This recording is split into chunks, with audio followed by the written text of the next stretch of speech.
Greetings, everybody.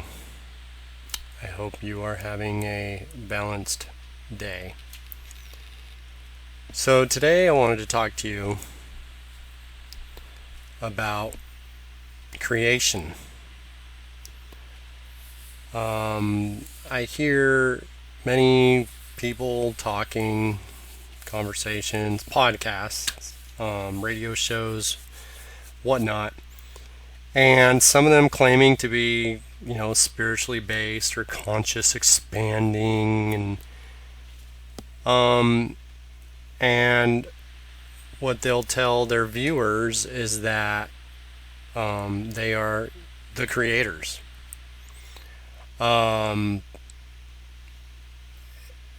So I just wanted to talk a bit about that today. One thing that, if you really look at it, really, dissect that idea, look at it for what it is. Put your beliefs to the side and look at it as what it actually is, with no emotion. And you will find, as I have found, that we are not creators. We are caretakers. What is created has already been created. It is impossible to create. In fact, we move energy which has already been created. For example, you take a concept artist. An artist does not create what they do not already see within their mind's eye.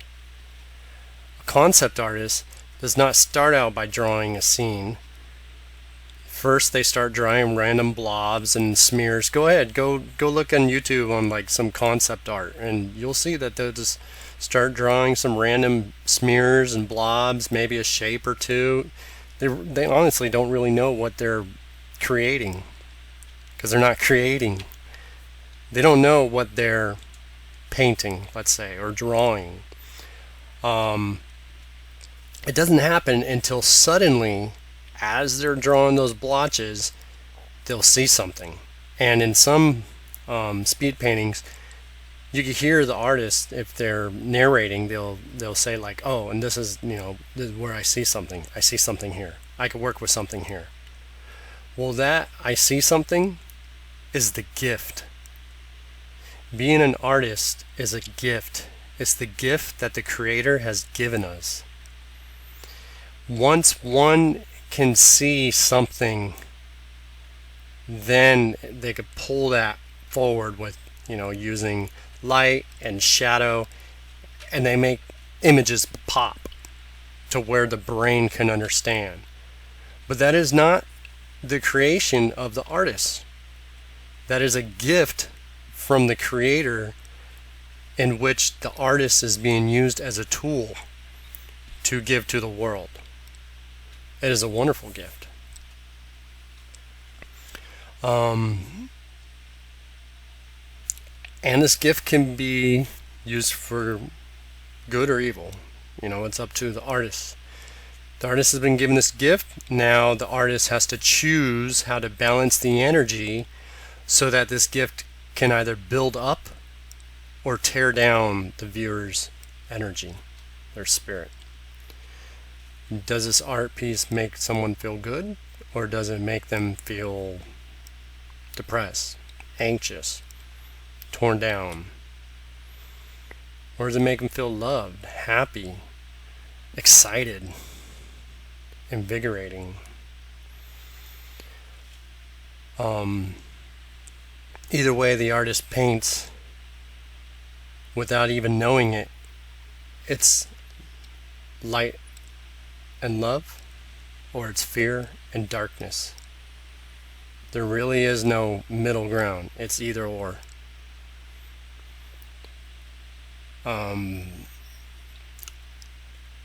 So a poet, for example, or a songwriter, or a rapper,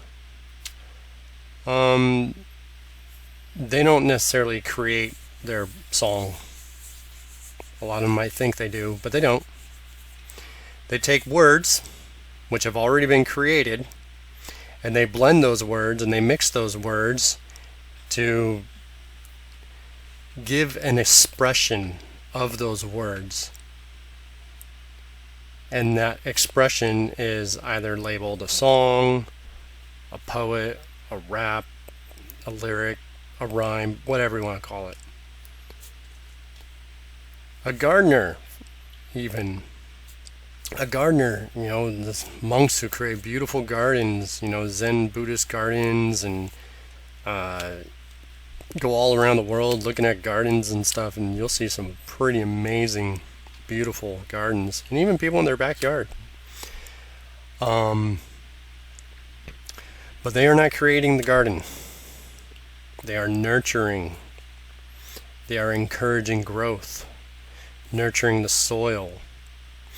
And then they move the plants around, which is pleasing to their eye, to their spirit.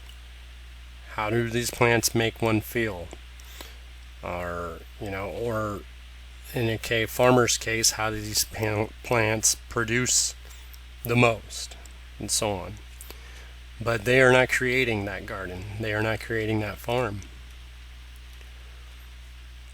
So when someone labels themselves the creator, I must ask them to check their ego. Because the ego desires most to be a god.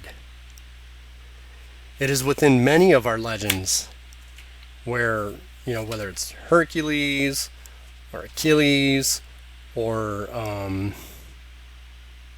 some of the other more druidic fables, like Vikings, Norse mythology, so on and so forth. And many of these fables and many of the legends of our heroes, you'll find that when the hero starts to fall, or when they start to fail, is when they start to try to become a god. But when they take their eye off of that as being their goal, is when they truly become the hero or become developed.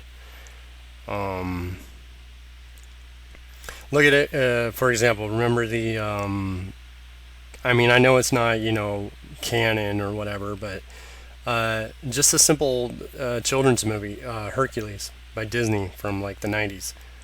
The more and more he tried to become a hero by slaying monsters and, doing athletic abilities and, being strong and mighty and all that, the more he was trying to become a god.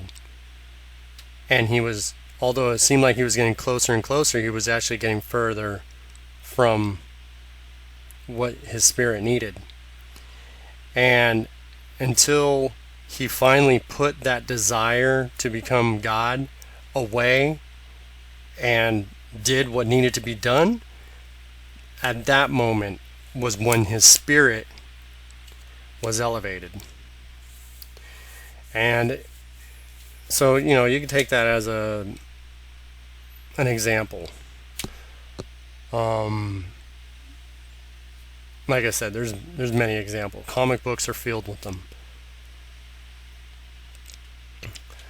The ego wants to become God. The ego wants to be seen as God.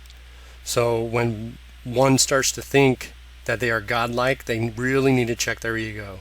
If one starts to think they're like a god trapped in a human body, they really ought to check their ego. And this kind of makes me think, why would someone think they are a god or they are a creator? And after further meditation and through my shamanic training and understanding, and I've spoken, with a couple of my teachers, and I've come to the understanding that although we are not creators, we manipulate energy. And so when one is in this world, and let's say they're taking ancestral medicine, for example, makes you really sensitive to the energies within our reality. And what happens is one can actually start to shape their reality because they're becoming more sensitive to the energies of the law of attraction and the law of repulsion. And so they'll see that, hey, life is kind of going the way they want it. They must, it's like someone thinking, wow, I'm shaping my life the way I want it. I must be a god. And then that's when they're deceived. That's when the delusion kicks in. You're not a god. You're just becoming sensitive to the law of attraction and the law of repulsion. These are universal laws. That's all. You're not a god. So if you are struggling with that thought, then I would encourage you to really check your ego. And please stop listening to shows and podcasts. And I mean, even Netflix has some weird shows that are like preaching to people that, they're gods or that they live in a matrix. I mean, if you think that the matrix type of thinking is healthy, look at what happened to the producers, the directors, the Wachowskis. Look at what happened to them. And ask yourself, is that a healthy lifestyle? Is that, mentally, spiritually, mind, body, spirit, is that balanced? So that kind of thinking is really ungrounding. We must stay grounded. Must be connected to the earth. And this is what ceremony is so important, because ceremony is not just about taking medicine. I don't recommend anybody just taking medicine. I recommend them going to a ceremony and being served the medicine, because a ceremony also, it encompasses the whole. It unites the human with the earth and the drum and the heartbeat and the song and the dance, and all of these come together as one, and all of these follow the heartbeat of Mother Earth. The earth in which you live on is a living, conscious, organic being. The food we eat are gifts from her. This is a hard concept to understand, but we live on a living being, and we can connect to this being's conscious through ceremony. The medicine helps our bodies to relax enough and helps our senses to become sensitive enough to sense these energies. A lot of people think, oh, they're traveling to different dimensions. No, you're not traveling to a different dimension. You are seeing what is actually here, and you would be surprised. Your mind would be blown of what is actually sitting right here, what is actually standing, floating, being right here in front of you. You'd be surprised. And this is what the medicine really helps to show us. It shows us the energies that are around us. And then it gives us the opportunity to work with these energies. All energy is a gift from the Creator. I hear many that say, by acknowledging the Creator, it's taking your power away from you.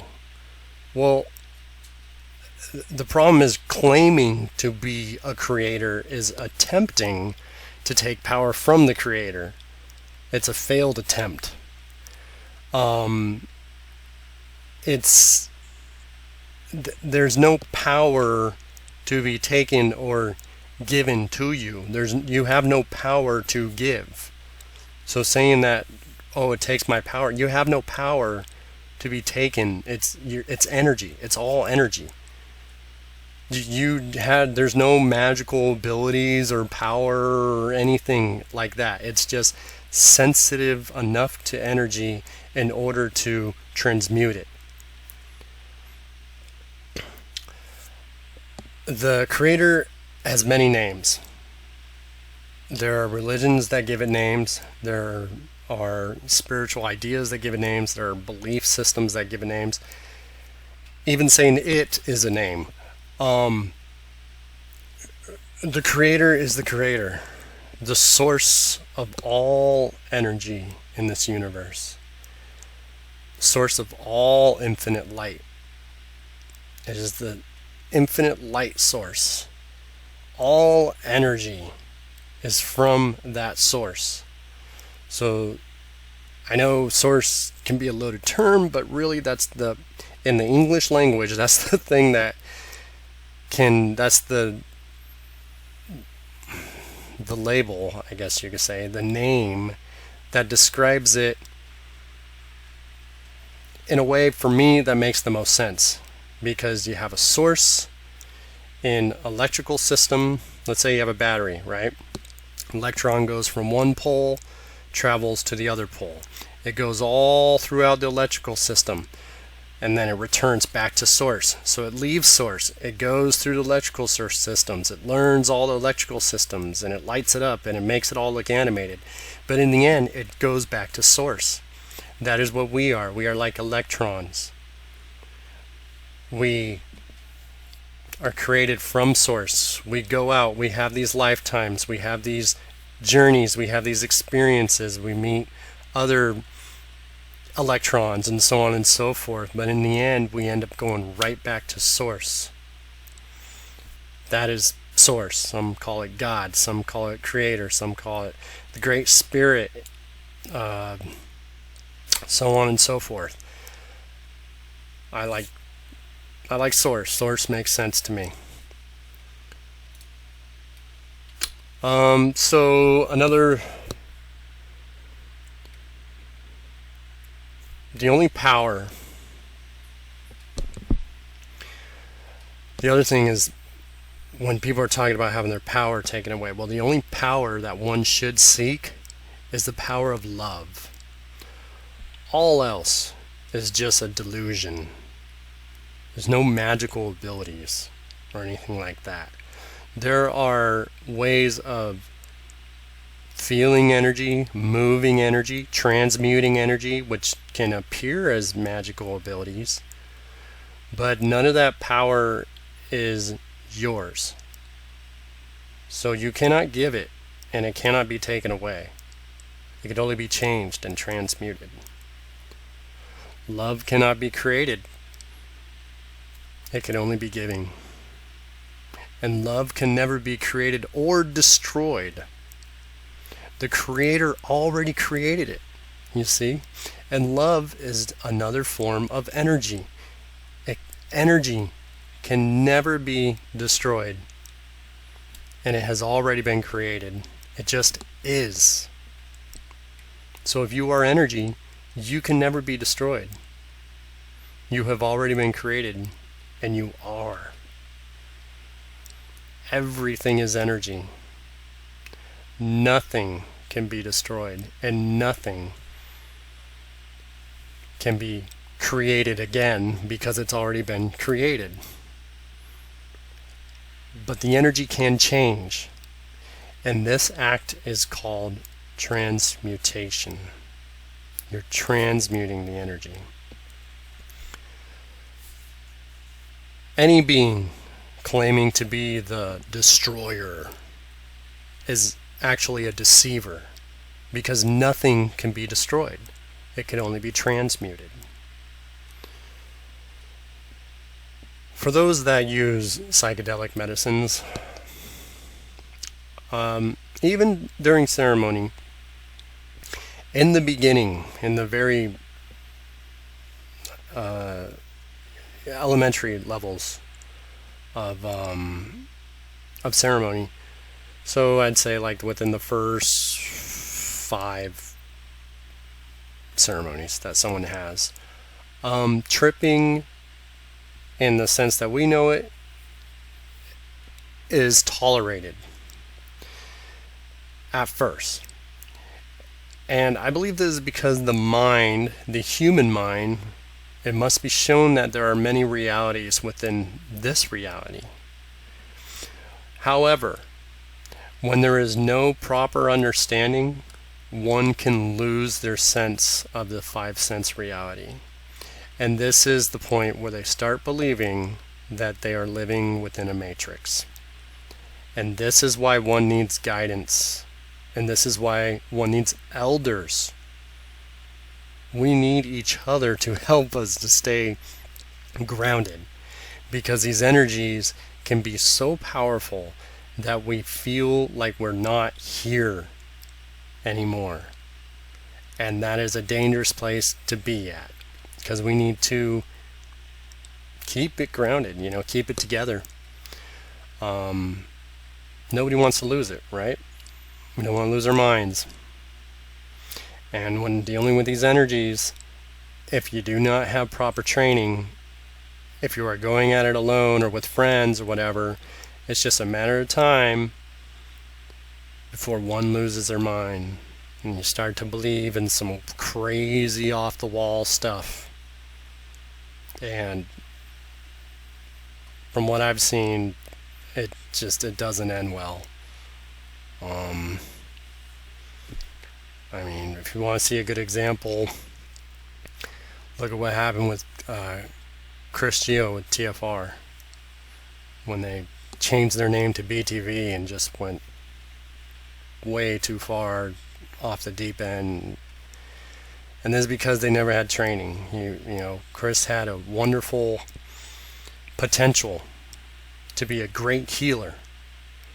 And because he did not seek the training that needed from other healers, he did not seek out the elders, he's been misled, and he now has a talk show which misleads hundreds more. And this is what happens when one is not grounded.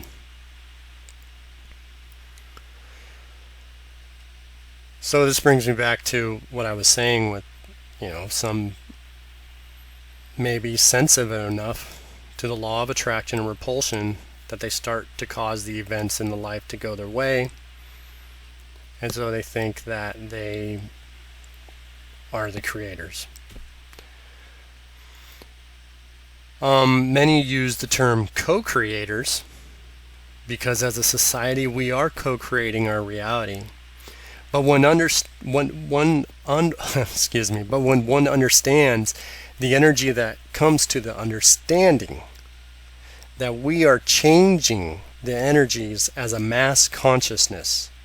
We are not gods, we are not creating, we are not co-creating, we are more like co-changing. We're changing the energy, we're shifting that energy. And we shift the energy of which is already present. And in that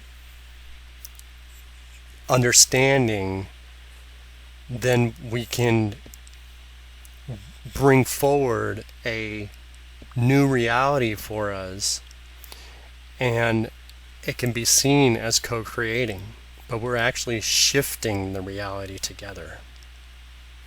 And that is the power of the mass consciousness. The illusion is that we are separate.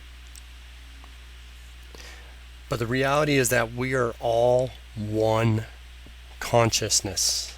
We are all one. We have all been created. We all go through our lives, go through our, lessons, and then we return back to the source, back to the creator. Just like electrons moving through a circuit, from the battery through the circuit, back to the battery.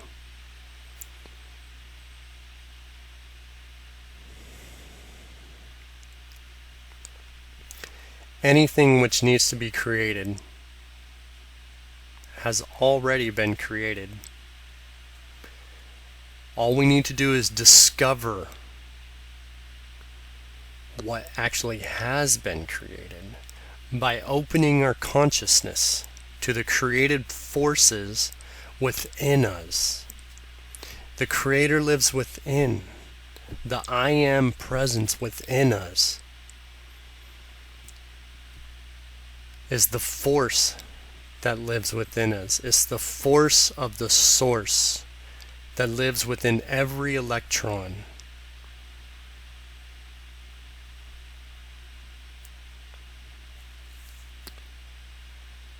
And the force of the source is the one infinite creator. There are many higher elevated beings. There are many higher dimensional beings. I don't like using the term higher dimensional because it makes it seem like they're somewhere else. They're actually right here. It's more of they are higher vibrational, let's say that. And these are helpers of the Creator, just like we are helpers of the Creator. Many times, though, when we sense this vibration, it is so strong that we can mistake them as gods and goddesses. And the benevolent ones will, once they see that, will say, "Whoa, okay, hold on there. Let's make this clear. I'm not the Creator.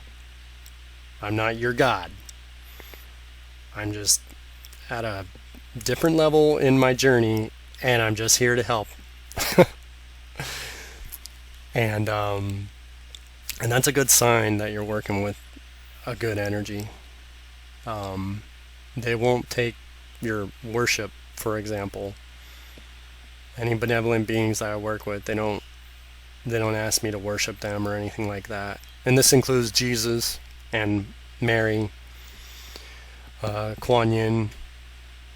None of them ever asked me to worship them or anything like that.